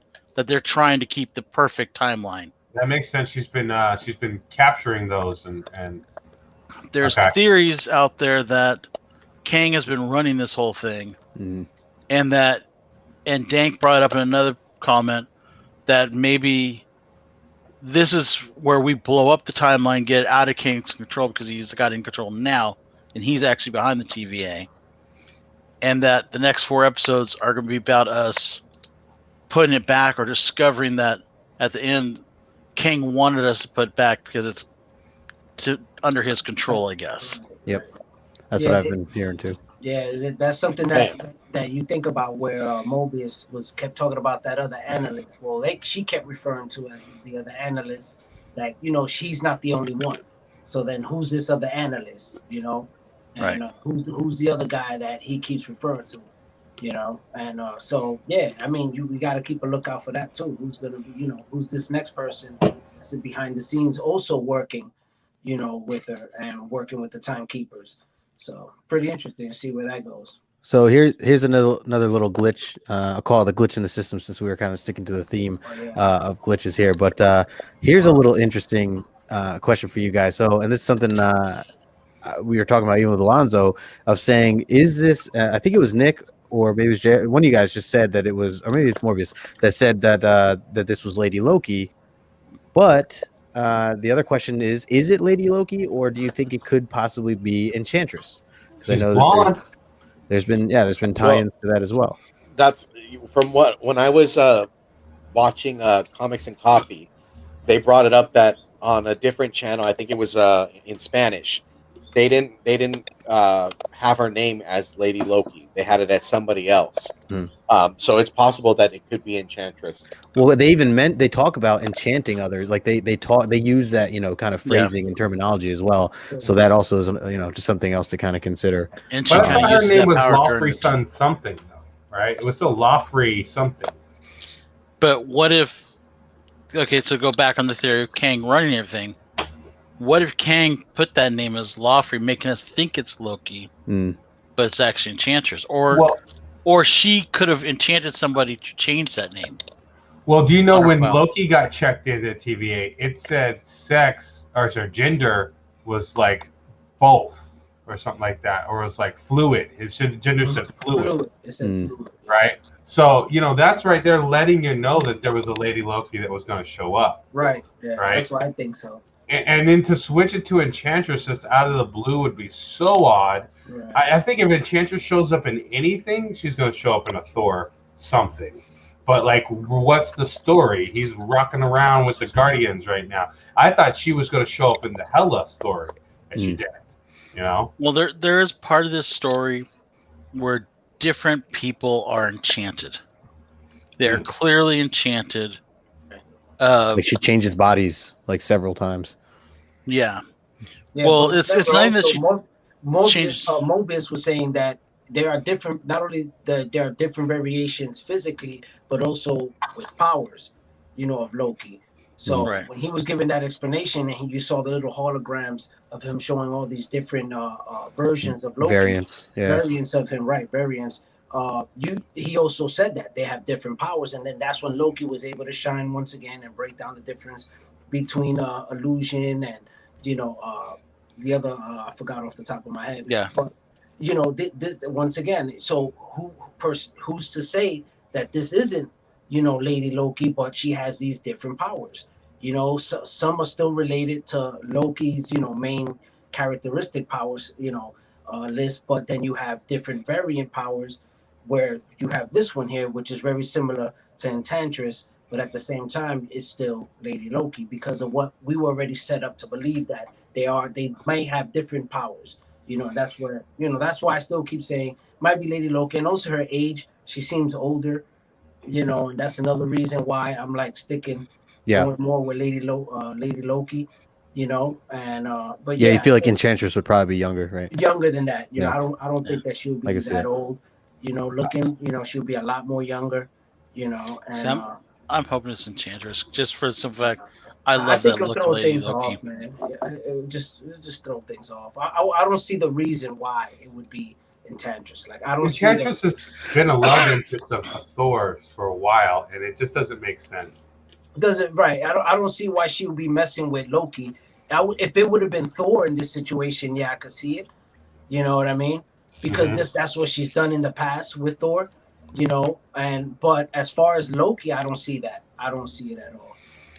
What if it's somebody that's a shapeshifter? It's not even. Well, I'm just saying. I mean, definitely be it because it could be. I mean, Loki's a shapeshifter, right? I don't know. I just think it's got to be somebody that is smart enough to understand what Kang is doing, and if that whole theory is correct, and trying to blow that up. And I really don't see Enchantress being that smart. Well, Loki's like true form is a blue-faced frost giant. Yeah, I know. Like I want to see Savage Loki. I don't even know if that exists in the comics, but I want to see like a full-on frost giant Loki. That'd be cool to see. Yeah, that'd be wild. But let's not one thing before we go to the next one. Let's not also. I know everybody's talking about Kang. And we're getting excited about it, but remember, let's not. The same thing happened with Vision, Scarlet Witch with whole Mephisto, and everybody thought Mephisto. So I'm kind of feeling the same thing over here with Krang. I don't know. I'm starting to get that vibe. Like we're focusing too much on it. It's too much. That he's not coming. Yeah, I don't know. I don't. At least we know, man. But we know Kang has been casted. Mm-hmm. Right. Yeah, I was gonna say. That's the difference. But then, it's not like we're jumping at mutants when no mutant has been cast yet. Right. True. But will he pop up? He's casted. I'm sorry. He was casted for the show. Kang was casted for The MCU. Just yeah, for the the MCU. MCU. They just announced that actor, Alright. the actor from Lovecraft Country, Okay. was going to play Kang the Conqueror. Yeah. And that was official, but we don't know in what yet. In what? Right. Exactly. But we Right. think the number one theory is that's Ant-Man Quantumania. Quantum, yeah. Yeah. Yep. That's what I'm thinking. Yeah, I think it's a little different because Mephisto, there was never a confirmed actor or anything like that. People still just kind of, well, we're just hoping for it. Yeah, I think Kang is a little more real. I think at this point. Yeah, but Just- I don't know. I wouldn't know. I don't know. I'd be surprised they would throw Krang, such a big character in this show. You know what I mean? No, not in the show. I'm just saying that I think he's definitely going to be in the MCU. Oh yeah, for sure. Whereas I Mephisto don't was think not- he's gonna was be not in confirmed. this show is what I'm saying. I don't think. It I may can see be a one of post-credit those. scene. It could be that, or it could be like with Ahsoka when she's looking for Thrawn in Mandalorian. Right. Where that we he's just get the referenced. name. We hear his name. Yeah. Right. It Exactly. could be that because Kevin Feige has I don't come see out it. and said this show's going to have impact. I feel like it already has from episode 1. I Yeah. pacing around my living room going, "Oh, this is the most important one," you know. All right, That's let's, good, All dude. right, let's go. Yeah, let's go. kick it up to the next. This whole thing. Oh God! Isn't this like 2 weeks old now? Yeah. Something like that. It's just dumb. I mean, let the bat have some fun. I know. I man. mean, for her pleasure, bro. For her pleasure. Come on. I think, look, WB is going to make decisions that they need to make for the betterment of their stockholders like myself, and I think that who's to tell them what not to do. I think that the Harley Quinn show has had a lot of leadway to do whatever they want for the longest time. They've been pushing the envelope. Maybe it's just some, like, you can imply it. Maybe just some things don't need to be as gratuitous. so okay, Nick. Yeah. You mean to tell me it's okay to show Bat Wang in a comic, but it's not okay to imply that Batman eats a little kitty? I'm saying that the comics have also done lots of crazy things, and I'm not saying it's not okay to imply it. But they wanted a scene which showed it, right? Like they wanted a scene which showed it. I'm sure in a tasteful manner. They weren't going to go like this and splay it open. and have them lick it. I get it. But what I just sometimes you have your main character and you're like, okay, it's fun that you go have fun in little Harley Quinn world, but we have Lego Batman, we have this other stuff and this other like area where 6-year-olds wear Batman, and it's just like you can do whatever you want in the comics, you can do whatever you want in Harley Quinn world. I think their response was worse than actually just saying no. If they would have said no instead of heroes don't do that, people wouldn't have got so up in arms, right? So if it would have been Poison Ivy that did it, you think they wouldn't have had a problem? I think that they would allow, I think that they allowed Harley Quinn to have that relationship on the show. Like I'm sure they probably would have allowed that. I think when it's Batman, it's like Spider-Man. Like you just can't do certain things with them, and they are the moneymakers, and I think anybody that We were looking for the money shot. I think anybody that has like a problem with them making business decisions is just out of place. But I think the response is what everyone was up in arms about that. The heroes don't do that. Yeah. It's a very insensitive response, and they shouldn't have responded. I don't know. But Batman's a playboy, dude. I mean, he got to get it. I mean, I don't know. In this day and age, when you have stuff like Pride Month, and I'm not saying Pride, but it's basically something that's based on your sexual orientation. Sex has become a very up in front type of thing. This country in general is, yeah, we don't want to talk about that. Let's just kind of keep that behind closed doors. It would be smart for them to just go, you know what? Let's just let it happen. It's not that big of a deal. We're not going into graphic details on it. I mean, I don't know. I just don't see it as being that big of an issue. Everyone knows Batman has to have sex at some point. I mean, Yeah, otherwise, they're walking around with a loaded gun. They don't He's in have to. BDS. Man. I watched Dragon Ball. Goku has no idea how Goten and Gohan exist. He has no idea. Talk about a culture They that's just sexually exist. repressed. Just like I go home, I eat a bunch of food, I wake up, kids are there. You know. Boom.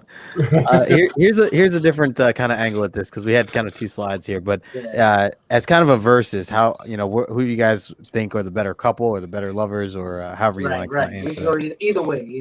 Mhm. Oh man, I'm gonna go with Batman and Selena, bro. Come on. That's Is that Wonder Woman? I think that's Superman and Lois. Looks like I think it's supposed to be Lois. Yeah. Oh, I gotta go with the people who are special. Lois is just a journalist. Shout out to all the journalists out there.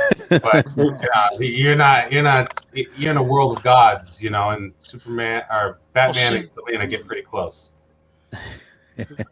Yeah. I don't know, because it's literally like your grandparents versus your brother and his girlfriend. Because it's like I look at like Lois and Clark as like they're the stalwarts. They're like that's how you want your marriage to be. They're together for 60, 70 years. Batman and Selena are your brother and his girlfriend, and it's like I don't know if they'll be together in 5 years. They're fucking hot together. Isn't it canon that like Superman shaves with his laser eyes? Like that just tells no, me that don't go there. Different, man. That relationship shouldn't work, man. oh No. my god, that's laser surgery. Go read the pro for those answers. I'm going Bat and Cat here. Got to go Bat and Cat. That's it, man. I'm with you, Yeah, Gus. man. I'm gonna go Bat and Cat, man. Bat and Cat sounds like the start of some new COVID virus. It sounds terrible. Bat and Cat. Watch yourself. I got the new Bat and Cat. The new Bat Cat variant. That's That's that new Netflix and chill, dude. I'm gonna go get some Bat and Cat right now. I'll be back. Cats. Yeah. Man. Here's the next thing up here. Confirmed casting for in the Marvels here. So I'm actually not even that familiar with some of the other listings. I know they had Marvel Boy here as a potential, or what's his name? Amadeus Cho. Yeah, and then what's the newer guy's name here? Taskmaster, from Taskmaster, I should say. Down at the bottom. Anybody know that character's name? I forget his name. Captain Pepsi. Yeah. That's what we've done. Captain Pepsi. I remember. God, I don't actually remember his name. It starts with a T though, but I know Alonzo had brought it up previously. Oh my god. Do you think that, or what direction do you think they're going with this casting? Oh, I want it to be Amadeus Cho so bad. That's what I was gonna say. I know what it's going to be Marvel Boy because that's the only one I'm not prepared for with books. And, I think it's Marvel Boy. Yeah. Of course, that's the one. Right? Books. I got that Taskmaster Captain Pepsi book. Yep. I got all the Amadeus Cho books. It'll be Marvel Boy just to spite me. But it doesn't make sense to put Amadeus Cho in there. The whole movie's the Marvels. Mm-hmm. So Marvel Boy is a Kree warrior. So that makes sense. Yeah. Did he play Liu Kang in Mortal Kombat? Was he Liu Kang? I don't know. He looks like he's of a boy band. What do I know him from? Yeah, I was gonna say he might be a K-pop band member. Yeah. What's that K-pop that invaded McDonald's a couple weeks ago? If you don't listen Probably to one of K-pop, you just don't listen to good music. I don't listen to K-pop, so. I'm like, what has he been in? I'm not sure, but oh man. So I would like to see Amadeus Cho, but I do think, like you said, JR, I don't think it makes sense. I don't think it would really make sense for the Marvels, or at least the direction you would think it would go. I know he's a South Korean actor. Like, supposed to be pretty well known. Yeah, he was not in Mortal Kombat. But he also, just that look, it's kind of a metrosexual look, and I just don't see Cho looking like that. I could see Marvel Boy in that face. He's very pretty. Yeah. But it could be Cho. Like his mom is in the MCU, Like that did happen, and I think it was like Iron Man 2 or something like that. You know, they showed, or was it the Avengers? Like she was working on Ultron's body. Like Armitage Cho's mom was working on Ultron's body. I think He was from the Goonies. Pinch it from hell. So it would make sense, and it would be awesome. Like That is Why really, not? how much of a leap would it be to bring in Cho, right? Where he comes in, plays a little small part role in She-Hulk, and then goes in Marvels as some scientisty kid, and then She-Hulk season 2, boom, full on, like move to totally awesome Hulk. Ruffalo's got to be getting close to done. oh man. Could see it. Yeah. Possibly. Here's a little extra here, and this is kind of mixing and mashing. But if we're going with the verses here, which do you like for the actress matched to the character of these two? JR, go ahead. Sir? Alonzo, we might have to talk after this because I've already used my F-bombs for the night. I honestly would go with Daisy Ridley. I don't think she is as bad of an actress as she portrayed in the films. I think she just got some horrible writing for her. I do think Brie Larson is a good actress. I just want her to fall off the face of the planet. Very subtle. Yeah, well, way to get your point across. It's got to be Brie Larson, man. I think Ray had horrible writing compared to what? She's not even a character in the comics or in any canon until they just made her. So all that writing is her.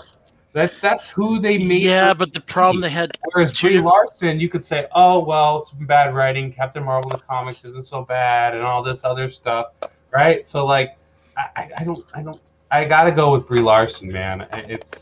I haven't even seen the last Star Wars movie, the last Skywalker, just because I was dreading all of those scenes, the entire movie.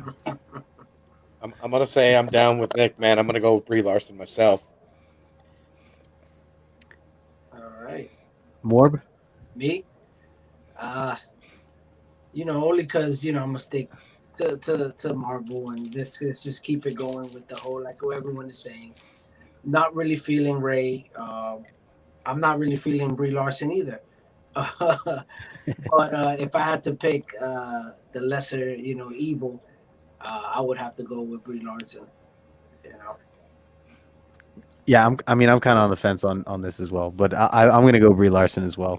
But I do like Daisy.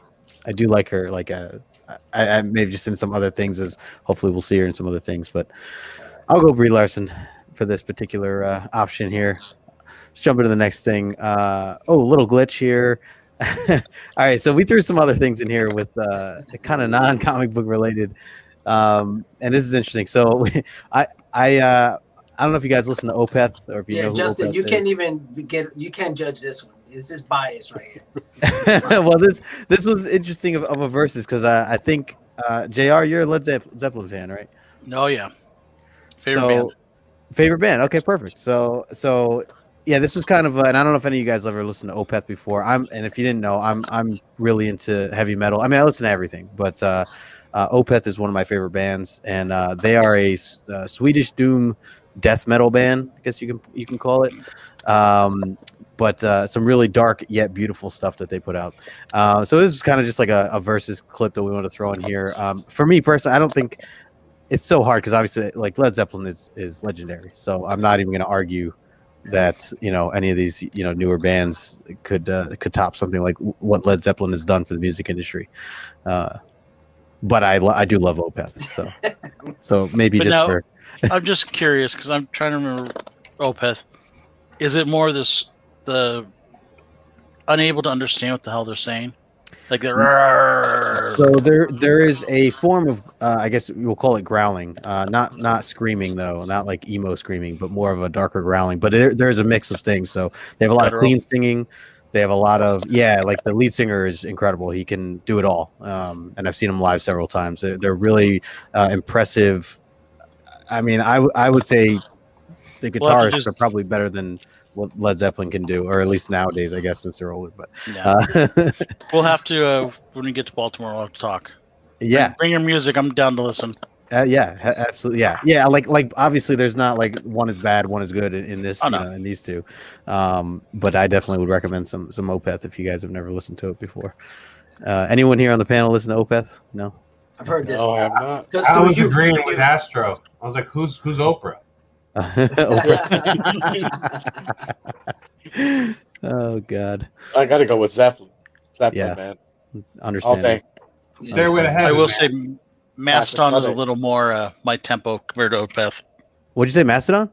Mastodon's a little more Oh my my God, dude. area. So that was the other band I was gonna name when Alonzo initially even asked me this, because they are my other favorite band. So I didn't know which one to kind of go with, but Mastodon being a little bit more on the American side, I figured I'd change it up, get some European in there with Opeth. But yeah, dude, we'll have to talk some metal later. If I go Europe, go with like fantasy rock, like Dragon Force. I need to hear about like riding into battle and like flaming swords and dragons in order to be really into it. Totally, I dig that too. There's man. some Zeppelin of that. I would say I think Opeth has a little bit of that too. Okay, I'll have to check them out then. I'll send you guys some recommendations. And then the other one that we had kind of thrown in here, and this is a little bit more of a Morbius versus hip hop to me here. We had to throw this in here just a little bit. Had to do it, man. Had to do it. Oh my God, dude. Why you gotta do me like that? Oh man, I gotta go with KRS-One, dude. KRS-One all day. I mean, I love Biggie, but KRS-One is there's more hip hop to that. It's more I wouldn't even say underground, dude. It's just the roots of hip hop, man. I mean, he's lyrically dope. I mean, his music has inspired like culture, the hip hop culture, b-boys all around. I've seen him in concert. He's awesome person in person. And it's KRS-One, man. Knowledge reigns supreme over nearly everyone. Come on, bro. So I for me, it's KRS-One. Chris One.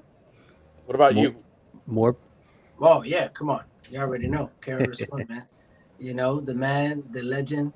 That is my favorite MC of all time. I grew up listening to KRS, man, and coming from the Bronx myself, Boogie Down native as well as KRS. It's just I have the records. I grew up, just mastering his music, listening to it, breaking it down, digesting it, and it's just like Steve said. He brought that knowledge. He always kept it about the knowledge, and that's something that was vital to us growing up in the hood. At that time, in the early '80s, and the '90s, you needed that balance in hip hop. And you needed that teaching. That's why he's called the teacher.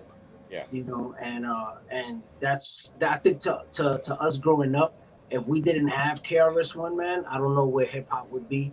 In that beginning stages, of hip hop, I don't know where it would be, man, without KRS. And to me, I tip my hat to KRS on all levels. I never forget the time I believe I was 11 going on 12. There was a block party going down right across the street from Yankee Stadium, because I grew up right there, 164 from Walton Avenue, right a block away from Yankee Stadium, which was 161st and River Ave. So you go down, and it was right down the block. They used to have these like big ass parties right across the park from Yankee Stadium on the summertime. You had Jamaicans throwing their parties, all of that. And I'll never forget it. And then you had that big park that was right across the street from the courthouse up the block. And that's where everybody would hang out, at nighttime. So me and my brother walking through, and who's there? Of course, rolling up a joint. At the time, it was like, mid 80s. And he's rolling up a joint. He's there with Miss Melody, D Nice. They all there chilling on the bench, And I think this was right before Scott LaRock was killed, his DJ. And his first album came out, and I'll never forget it. My brother recognized him. Of course, he's older than me, so he caught his eye real quick. And he was like, yo, KRS. And he looked at us, and he was like, yo, stay up, shorty. And I'll never forget that. That's all he told us. Stay up, shorty.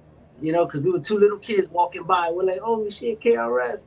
Dude, that's sick. And it was the best feeling ever, seeing him in that environment. And, looking back now, it's crazy. You know what I mean? To realize who you saw at that time, because you just it was your kids, so you don't really realize it. And then when you're older, it was like, damn, that was a legend right there. And he didn't even probably know he was gonna be a legend at that time. Oh yeah, So he's Mount Rushmore for sure, bro. Oh, Mount hell Rushmore yeah. for sure. Like who cannot want to dance to The Bridge Is Over? I mean, that beat is hard. If you're not, well, You play that anywhere, man. For JR, he doesn't have a rhythmic bone in his body, so he I'm might white. not be able What do to you hit expect? that.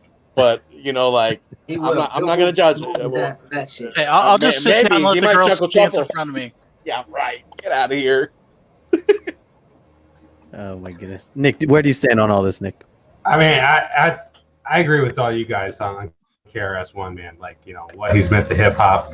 All I gotta say for the chat out there, since we're unanimous, is whoop whoop. There's the sound of the police. That's the sound of the beast. I put that in my story not too long ago. That's so sick, bro. I don't even think it's a contest, man. Yeah. I think a better one would have been like Biggie versus like Mobb Deep or something, or we would have been like Universal. Right. Dude, I dug it. You put me to the test, man. There you go. All right, next up, we're talking about some covers here, and we're going with X-Men comic covers. Oh, nice. If we're talking iconic covers, I mean, if there is the one you had to choose on this board, what do you go with? Oh wow. Oh, I got to go giant size X-Men. Giant size X-Men. 100%. That's what I'm thinking. It's It's so recognized. Or just like let's do this. Like to have the book, or to have just like a poster of the book. Poster. Right. So I'm talking just like how recognizable it is, like how iconic it is compared to like any other X-Men book out there. But yeah, I mean, we could talk Own too. We could talk Own for sure too. Definitely now for sure, man. That book is, it definitely stands out, But to me, I would have to go with 268, which is right next to it. Next to it, which is Captain America, Black Widow, Wolverine. Only because once again, that brings me back to my childhood. You know what I mean? You know how I am, guys. I'm all about the nostalgia, and to me, that book right there is iconic. I remember picking it up off the rack with my brother. I remember reading the story. It's a dope ass story. I love it. They meet before World War II. So it goes to show where this actually was the first meeting of Cap and Wolverine. So that was pretty cool. And then you have them all meeting up. I think it was like 1941, 1942, the story takes place. So they knew each other before even World War II. So I thought that was pretty dope. When I read it as a kid, I was like, oh man, this shit is so dope. And then that Jim Lee cover, it's like phenomenal. So to me, that would be my pick, would be that 268 that's right next to it, man, because it's just iconic to me, man. It brings me back to my childhood, and it's just a dope story. I just like it, man. But definitely for now, of course, the GSX it's a big book. It's a beautiful cover, of course, iconic cover. And yeah, man, I think those two books stand on their own, just on two different levels for me. Yeah, more, but it's interesting too because you were with me when I bought my copy of that, the 268. Yeah, man, that's right. And I was so excited when you picked it up, man, because I felt like I was back in my childhood again. When you was picking it up, it was just like, oh man, this is so dope. Yeah. Yeah, guys, I didn't even want the book. Morbius he was twisting my arm. He had my head on the floor. Get that book, and he's like, "You're buying this thing." Yeah, I passed on that book before. Like, and I regret passing on that book for $5. Like, and I'm upset, and I had to pay double for it eventually. But I think this might be unpopular. I kind of think the giant size X-Men cover is kind of corny. Like it's kind of corny. Oh, we busting out the page. It's kind of corny. It's been done a gazillion times. My favorite is 135. Like her jumping up, grabbing the title. Right. Just like, I'm so big. I'm bigger than life. I have that poster framed in my house before I bought the book because I like the cover so much. I couldn't afford the book. Yeah. Right. 268's dope. I kind of wish the whole your story, Morb, is awesome, but I'm like, I need more copies before everyone keeps blowing this book up. It's a 90s book, Yeah. It's already, I think it's like $30-$40. And I'm like, come on, guys, show back. That's the thing. Like, to me, me, I don't collect based on value, man. I collect Right. based on the artist, the cover, and my completion of runs and just nostalgic value of it. That's why a lot of times I don't even know the values of these books because I don't even chase value. I'm surprised sometimes, blown away at some of these books and the value they're at, because to me, I look at them in my mind, they're still $5, $3 books. And then when I talk to somebody, they're like, bro, are you crazy? That book is like blah, blah, blah, blah, blah. And I'm like, word? Like, I ain't know, and that's why to me, it blows me away. But as far as like these books here, man, I think they're all fucking, that's number like 4 for me. Though I would switch out that Days of Future Past for the other Days of Future Past. Oh, I was gonna say I saw Raging Cajun mention that. He said, "Where's 141?" Yeah, because that wall's iconic cover. Agreed. You gotta have 141, and you can't deny that volume 2, number 1, that whole full cover set. That Claremont, Jim Lee. Yeah. That's iconic there too. It's a '90s book. Sure. That book is once again probably worth like $4. But at the end of the day, it's a beautiful book. I would love, just having those in your PC. It doesn't matter, man. It's just a great book to have. Well, just like there's another one. I think it's 251. It's Sylvester drew it. The purple cover with Wolverine on the cross. Where it's just rainy. It's just black and purple. Yeah. There's some greats in that run, man. I love that cover. That's like my favorite cover. The storm, Jim Lee, or is it Willis Portacio storm, where she's got the mohawk? Yeah. She's got the rain coming down on her. Yeah, the rain. Yeah. Oh, I love that cover. And then there's the Brood one, the Brood Sylvester. The Wolverine. He's like Wolverine. Yeah, with his claws, he's just holding. Oh yeah. Sylvester. Yep, Sylvester. Yep, that's classic, man. Classic covers, man.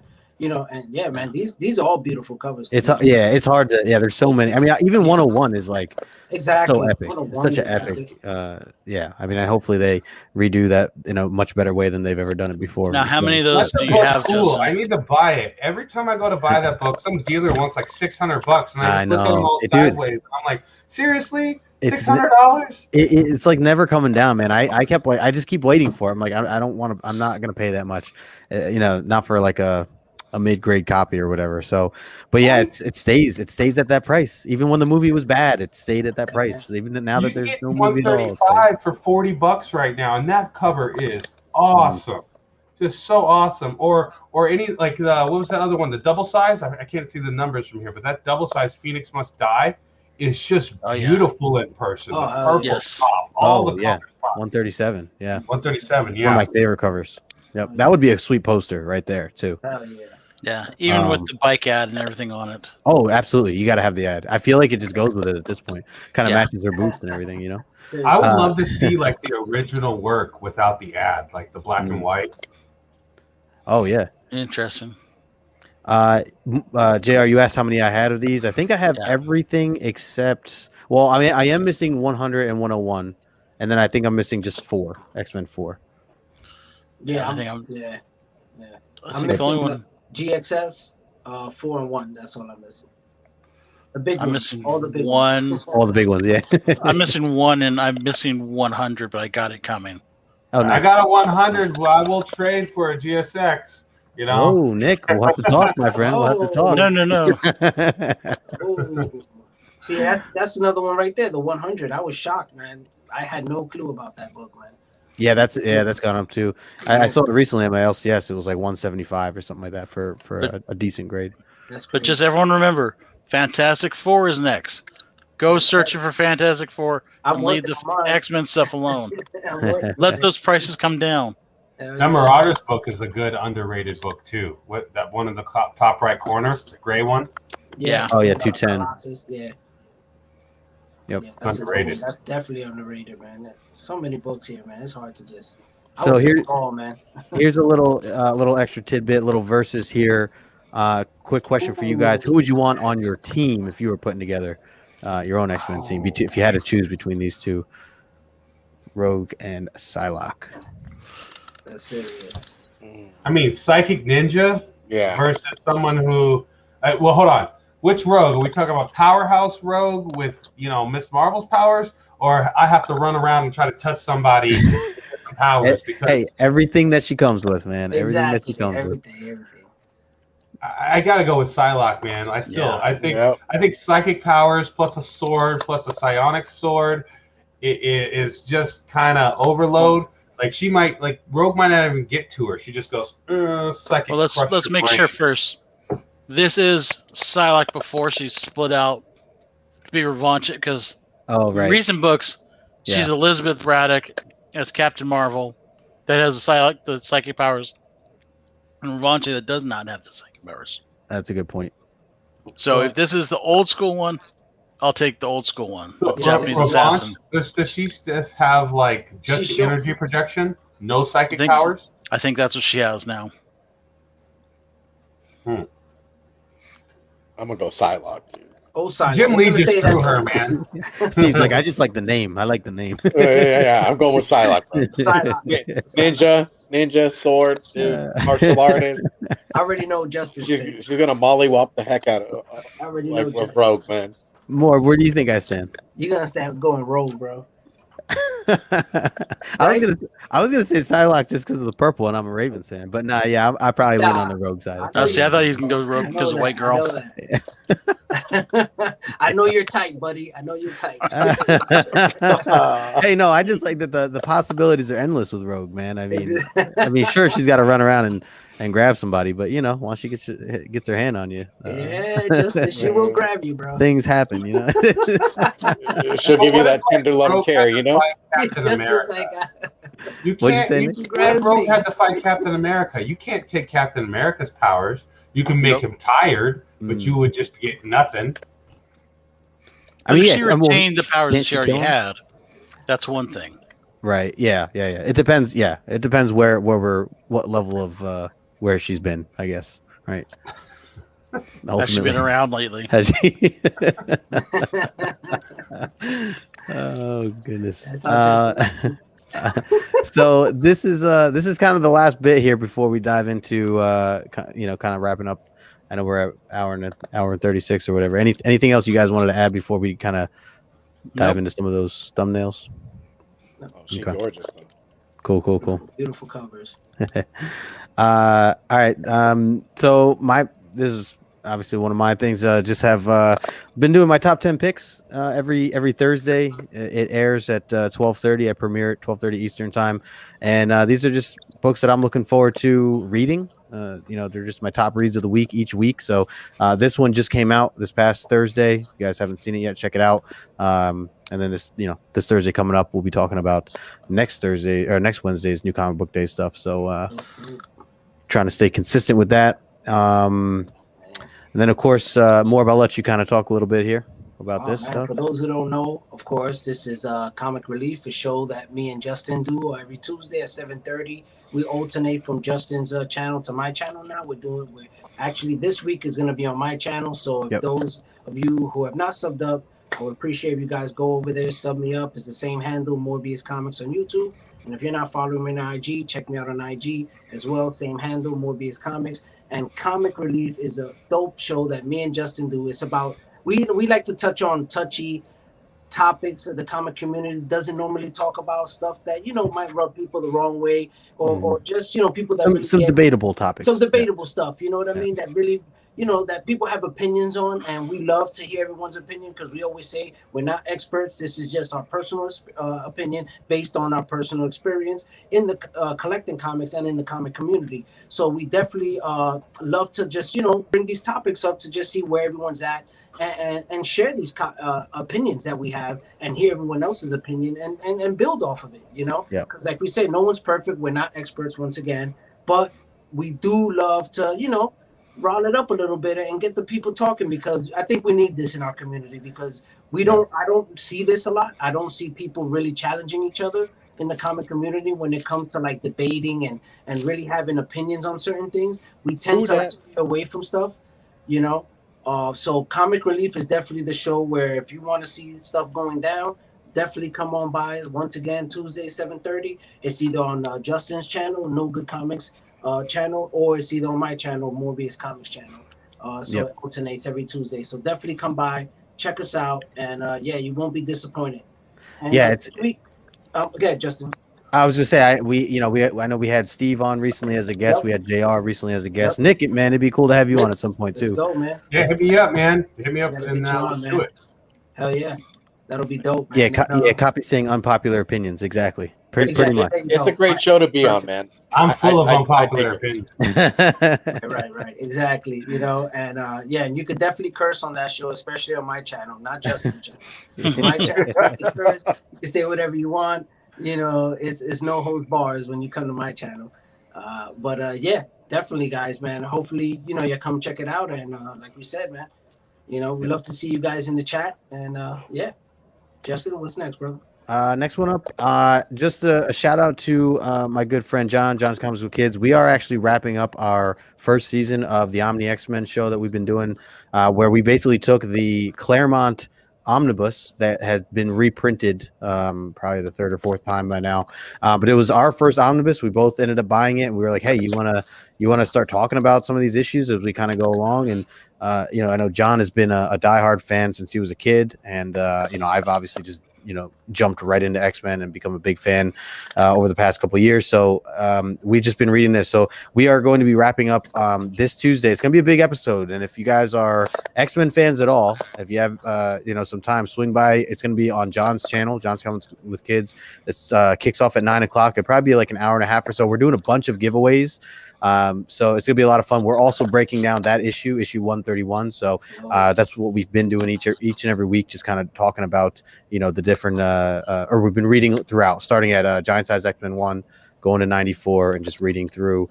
We're at 131 right now. And the omnibus, oddly enough, stops in the middle of the Dark Phoenix saga, which is kind of weird. But so we are going to be talking about this particular issue. We share our thoughts, and then we'll do some fun giveaways and stuff. So even in the live chat, we're going to give away some things. So if you guys are just if you're free, swing by, and then we're probably going to take a little break over the summer, and then maybe jump back in the fall. So that's Omni X-Men. It goes on my channel and John's, but this week, tomorrow, 2 days from now, it'll be on John's channel. What a great cover too. That 131. Oh man, White Queen. I think that's White Queen's. I think that's Emma's first cover.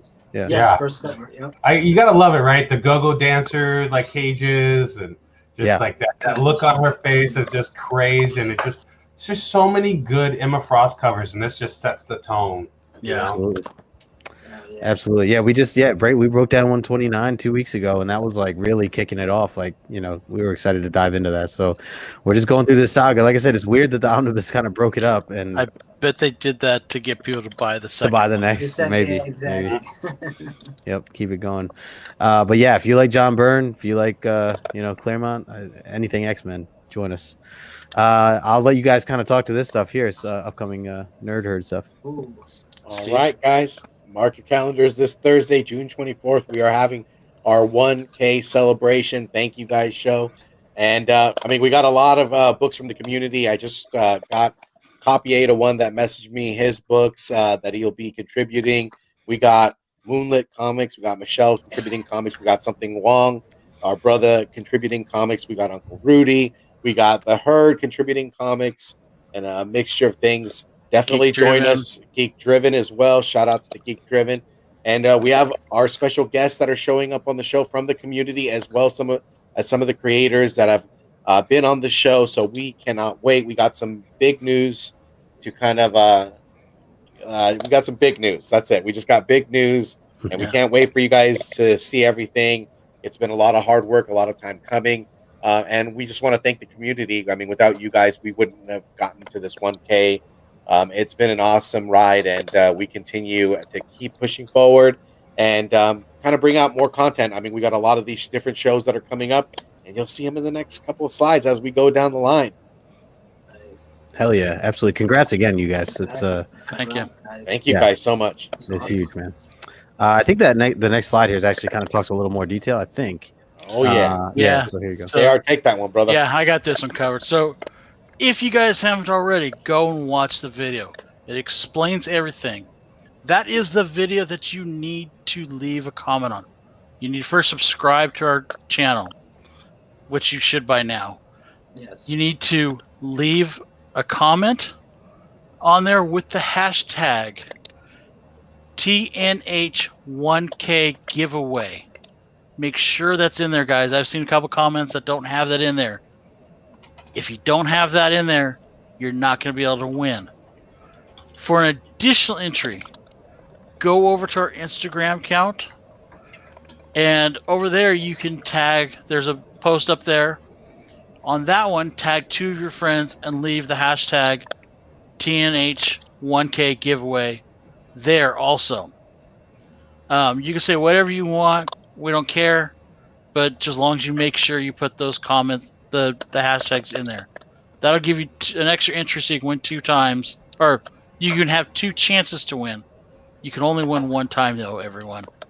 There's going to be a lot of prizes though, so I would not be shocked if pretty much everyone in the chat wins something.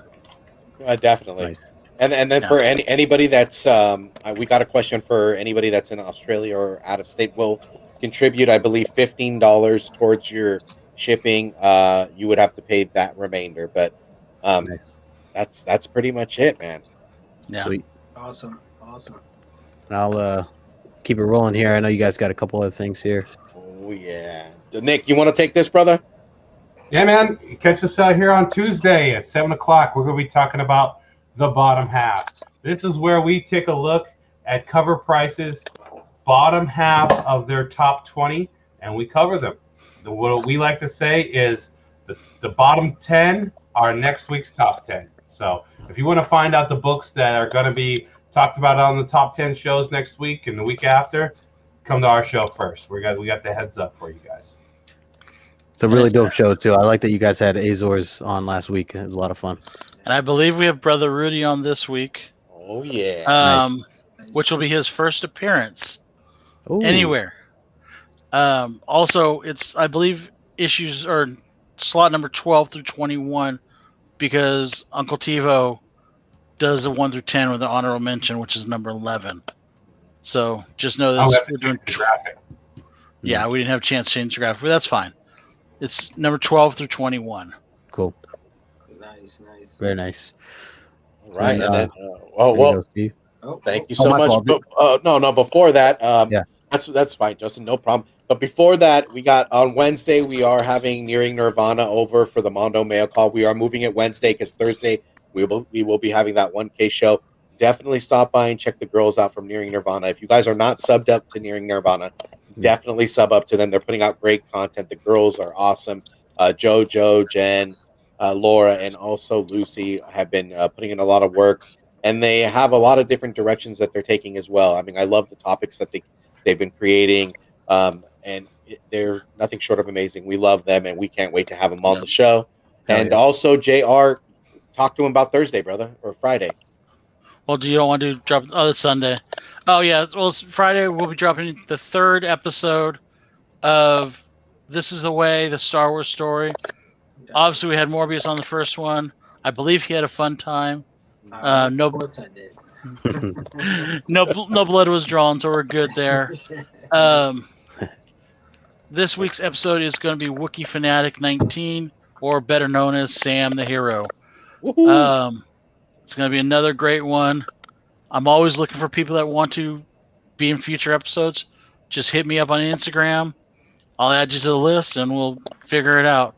I think Nick wants to do one coming up soon. I didn't know if he knew what Star Wars was. So I can tell the story about how I acquired my VHS original set. there you go. That's the type of stories I love to hear. But yeah, we've got a nice long week for you guys. I hope you don't mind our ugly mugs, because I think you got at least 3, maybe 4 nights this week, don't we? Yeah, man. I think we have Saturday off, and I think Monday. But the rest of the week, man, we're trucking and gearing into Sunday. I mean, we're double downing, guys. You guys know we got the topics of the week, but Perpetual Comics, my brother from another mother, on Sunday, June 27th, we'll be dropping the mic, and we will be reviewing Alonzo Comics and Pops, and I and Perpetual will be reviewing Mops. Nice. #1 with AWA Upshot. We took this week off due to Father's Day, but we are cracking again, and we will be same thing. If you guys would like to jump in on a dropping the mic segment, definitely hit me up on my Instagram. If you have a book that you'd like to recommend and we can kind of go over and review together, we'll definitely do that as well. I know JR and I are working towards book binging as well. So we got a lot of shows that are in the mix. We want to make sure that we're bringing good content. If there's certain things that you'd like to see or certain ideas or anything for that matter, tell us what you like, tell us what you don't like. Definitely let us know. But, at the very end of this, hit the bell, the notification bell, give us a like, give us a subscribe, and definitely sub up to everybody on this panel. Sub up to your community because everybody's putting out great content, and it's the best way to grow. So definitely sub up to everybody. We can't wait for Thursday, y'all. And that's pretty much it, man. I think. Is there any more bumpers in there, Justin? Or That's is that it. Yeah, like I don't want to second No, guess you're myself good. here. You're good. You're good. All right. So any closing statements, anyone, before I get us out of here? Sub up to the IG, sub up to our Team Nerd Herd IG. Like Steve was saying, we want suggestions, but the places that we're looking for them is in the comments and on our IG page. So, will we begin cell phone balling anytime soon? I saw that Dot is now on Coinbase. Yeah, So, I wanted to talk cell phone balling for you guys out there that are investing and have been with us. Hold on tight, guys. We got a lot of volatility in the market, but as soon as my partner Hood Rat has some time, we'll get another cell phone balling going. I know he's been quite busy recently, but with this 1K giveaway and all this stuff, we've been preparing for that. So once that's kind of behind us, we'll hit up with the cell phone balling. But to you guys out there that bought Bitcoin, we still hold our Bitcoin. We haven't sold, guys. Just because we're not talking about it doesn't mean we sold and we're just like acting like we'll hope this stuff just goes away. We're still holding, still bullish. But we'll hopefully be able to announce that soon, and we'll announce it on the IG page. There's also a huge amount of NFTs all of a sudden coming out. Because I know Panini came out with one, Hot Wheels came out with one. Someone else just did. I think it's a new video game that all their items are going to be NFTs. Yeah, the Dallas Mavericks just said that they're going to do NFTs with their tickets. So they can create an NFT with their ticket and then provide additional value, which is Luka Doncic smiling at you saying, "Thank you for coming to the game," and that kind of stuff. So, like crypto and this stuff is going nowhere, guys. El Salvador is mining Bitcoin with volcano power.